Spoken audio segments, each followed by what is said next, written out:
আসসালামু আলাইকুম ভিউয়ার্স, আশা করি ভালো আছেন। আলহামদুলিল্লাহ, আপনাদের দোয়া এবং আল্লাহর অশেষ রহমতে আমি অনেক ভালো আছি। তো আজ আসছি একটা রিভিউ ভিডিও করতে।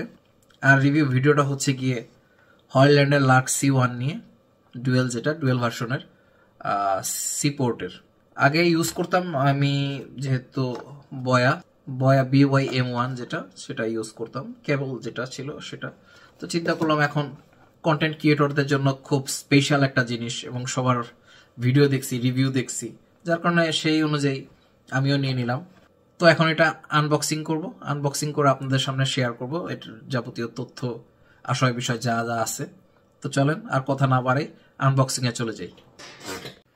ভিউয়ার্স, একটা মজার কথা বলতে তো ভুলেই গেছিলাম। এই লার্ক C1 এর সাথে এই ছোট্ট একটা মিনি লাইট, যেটা ফটো গিয়ার, এটা ফ্রি পেয়েছি আমি অ্যামাজন থেকে, ফটো গিয়ার। আর আজকে এটা দিয়ে ভিডিও করব, মূলত আপনাদেরকে দেখাই।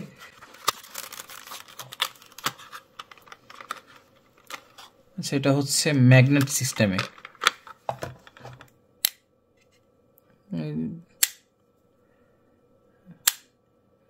ঠিক আছে, এটাও হচ্ছে সি পোর্টের সাথে একটা কেবল দিছে, আর দুইটা ম্যাগনেট 3M স্টিকার সহ। এটা যে কোনো জায়গায় লাগিয়ে আপনি ইউজ করতে পারবেন। সেটার লাইটের পাওয়ার কিরকম সেটা দেখে নেই। এই জায়গায় 5টি বাটন দেওয়া আছে। এটা হচ্ছে পাওয়ার অন অফ, বাহ বেশ ভালোই।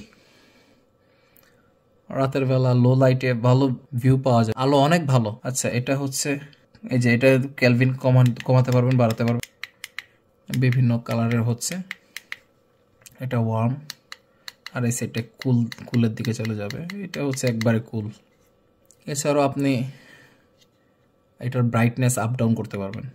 এই যে ব্রাইটনেস আপ ডাউনের বাটন, এই হচ্ছে প্লাস, এইদিকে কমাইতে পারবেন। আপনার যতটুকু লাগবে ততটুকু বাড়িয়ে নেবেন রাত্রেবেলা। যাই হোক, আজ এটা দিয়ে ভিডিও করব। এই যে দেখেন কি সুন্দর আলো দেখা যাচ্ছে। তো পরবর্তী ভিডিওতে চলে যাই। এই হচ্ছে বক্স, দেখতে পাচ্ছি আমরা হলিল্যান্ড লার্ক C1 Duo।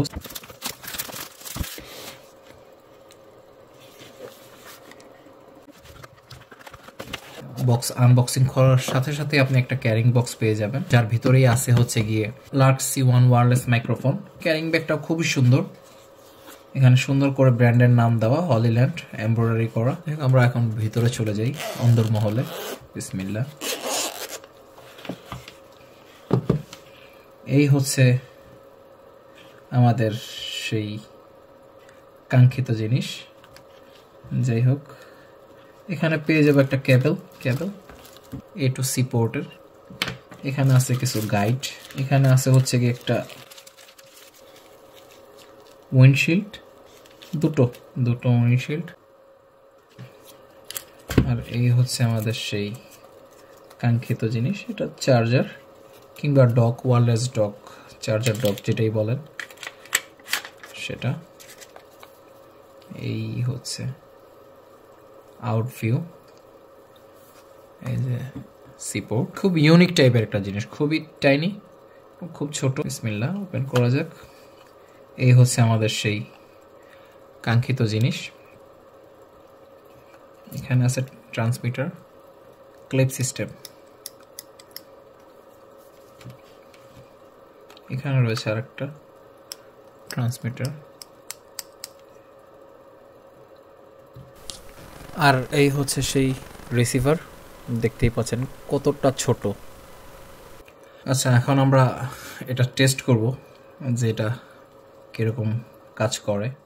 আমরা এখন মোবাইলে সেট করে ফেলছি,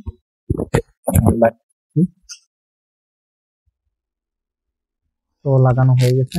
এবং আমি এখন যত দূরেই যাই, আমার ভয়েসের কিন্তু তেমন একটা কোনো তারতম্য হবে না, যতটুকু আমি বুঝতে পারি কিংবা রিভিউ দেখে যেটা মনে হয়েছে আমার। আপনারাই বলবেন যে ভয়েস কিরকম, কোয়ালিটি কিরকম। এটা কিন্তু ওয়ান ক্লিক নয়েজ ক্যান্সেলেশন, আপনি দেখতেই পাচ্ছেন। এখানে একটা বাটন দেওয়া আছে হলুদ। সবচেয়ে মজার ব্যাপার হচ্ছে, আপনি এই যে রিসিভারটি কিন্তু আপনি আপনার ডিভাইসে লাগিয়ে এদিক দিয়ে চার্জও দিতে পারবেন। এখানে কিন্তু একটা পোর্ট দেওয়া আছে, দেখতে পাচ্ছেন। আমি আপনাদেরকে দেখিয়ে দিচ্ছি। দেখতে পাচ্ছেন চার্জ হচ্ছে। ভিউয়ার্স, এই যে চার্জিং কেসটি দেখতে পাচ্ছেন, এটি কিন্তু আপনাকে ব্যাটারি ব্যাকআপ দিতে পারবে 32 আওয়ার্স, 32 ঘন্টা পর্যন্ত ব্যাটারি ব্যাকআপ দিতে পারবে আপনাকে। জিনিসটা ছোট হলেও এর কিন্তু ঝালও নাই। এর কভারেজ এরিয়া হচ্ছে 200 মিটার অবধি। মোবাইলের সামনে থেকে যেরকম বা ডিভাইসের সামনে থেকে যেরকম সাউন্ড কোয়ালিটি পাবেন, আপনি 200 মিটার দূরে গিয়েও ঠিক একই সাউন্ড কোয়ালিটি পাবেন। এটা এনাফ আমাদের জন্য। ভিউয়ার্স, আপনারা চাইলে কিন্তু এটা ড্রোনের সাথেও ব্যবহার করতে পারবেন, নির্ধারিত কভারেজ অবধি 200 মিটার অবধি আর কি। যতটুকু পর্যন্ত কভার করে ততটুকু অবধি আপনার ভয়েস নেবে, আদারওয়াইজ শেয়ার নিতে পারবে না। যাই হোক, এটা একটা বেশ ভালো আইডিয়া আমাদের জন্য। এই মাইক্রোফোনটির বাংলাদেশের দাম প্রায় 20 থেকে 21,000 টাকা। আর আমি যেহেতু ইউরোপে থাকি, তো সেহেতু এর দামটা আমি অনেক সস্তায় কিনেছি। এটা আমি কিনেছি বলতে গেলে 129 ইউরো, যা বাংলাদেশি টাকায় 15,000 টাকার মতো। এর সাথে আমি একটা মিনি লাইট ফ্রিও পেয়েছি। ভিউয়ার্স, একটা বাইরের ভিউ নিয়ে আপনাদেরকে দেখাচ্ছি, এবং এর মাঝে আপনারা বুঝতে পারবেন যে এখানে সাউন্ড কোয়ালিটিটা কীরকম। আশা করা যায় সাউন্ড কোয়ালিটি ভালোই পাচ্ছেন। আচ্ছা, প্রচণ্ড ঠান্ডা বাইরে, আমাকে ভিতরে চলে যেতে হবে। তো আজকে ভিয়েনার অবস্থা একেবারে ভয়াবহ। স্নো পরে একেবারে চারিদিক সাদা, হোয়াইট ভিয়েনা হয়ে গেছে। এই যে আমার বাসা পিছনে, আর এটা হচ্ছে আমার বাসার পিছনের দিক। এত ঠান্ডা যে হাত জমে যাওয়ার মতো অবস্থা, হাত কোনো কাজ করতেছে না, যার কারণে তেমন একটা ভিডিও করতে পারবো না। তো শর্ট ভিডিও আকারে আপনাদেরকে দেখালাম আজকের অবস্থা। তো ভিউয়ার্স, আজ এই পর্যন্তই। আমি জানি না ভিডিও কেমন হয়েছে, আমি রিভিউ তেমন একটা করতেও পারি না, আমি আগেও বলছি। তো আশা করি ভালো হয়েছে, এবং আপনাদের সাপোর্ট পেলে আরও এরকম ভিডিও বানাবো। তো ভালো থাকবেন, সুস্থ থাকবেন, আমার জন্য দোয়া করবেন। সবাই ভালো থাকবেন সেই কামনায় আজকে শেষ করতেছি। আল্লাহ হাফেজ, আসসালামু আলাইকুম।